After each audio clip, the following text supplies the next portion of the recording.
Hello my friends, Bob Lee here. Today I'm just going to give you a little walk around of my 49 Chevy pickup truck. This was a 10-year build for me.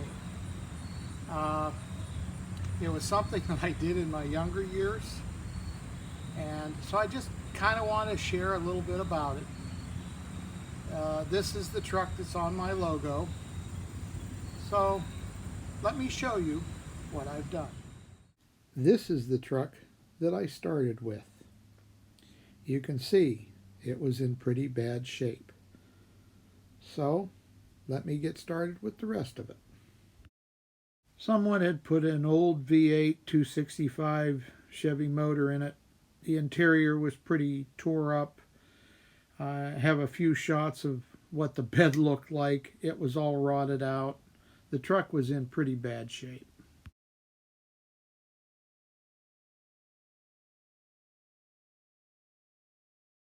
Okay, this is the interior of my truck.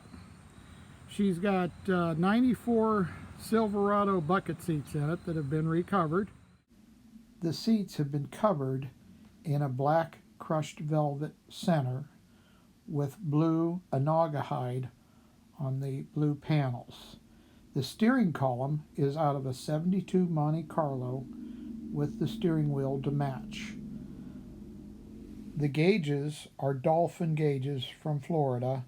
They are a reproduction of what was originally in the truck. Now the bed of the truck is from an 85 S10. I've added on to the front edge right here about an inch and a half of metal right along this seam right here. The truck wheelbase has been added on to approximately 3 inches. I also cut down the original 49 fenders and then welded them to the outside of the 85 S10 bed. Okay, here's a pretty good shot of the fender being cut down and attached to the original bed. I had to reinforce the frame, but I also was using the suspension out of an S10. What makes this truck different is that the bottom of the truck is steel.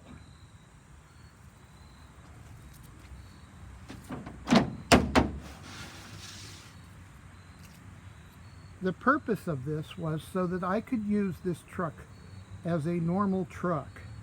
And that's why the bed liner's in it, so that I can carry a little bit of lumber if I want to, or a little bit of cargo, and it's not going to scratch the bottom of the truck. A lot of trucks that are done up like this have the finished wood bed, and there's nothing wrong with that, but for me it was somewhat impractical. This is why I wanted to build a truck that I could use pretty much as an everyday truck. Now, the trailer hitch, there is one, but it is hidden. I can plug into that and I can tow my trailer now. The hitch is a class 2, has been built into the frame and can handle a pretty good sized trailer.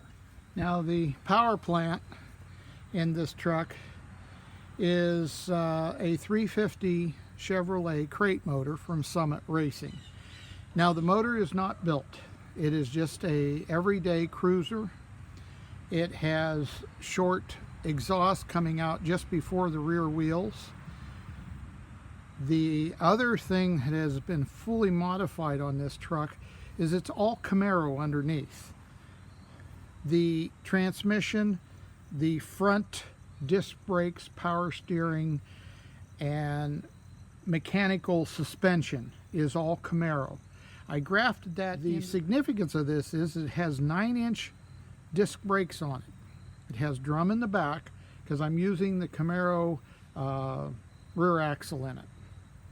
So basically the truck is all 1980 Camaro. The subframe, the transmission in these shots are of when I was putting the front clip from the Camaro into the truck. This is how it looks just after I got it welded into the truck. Well, that's pretty much my pickup truck, just as she pretty much sits. She's not built for racing. She was built for several different reasons. So this is what I've ended up with. Just a fun little truck to do just about any little job that I'd like it to do.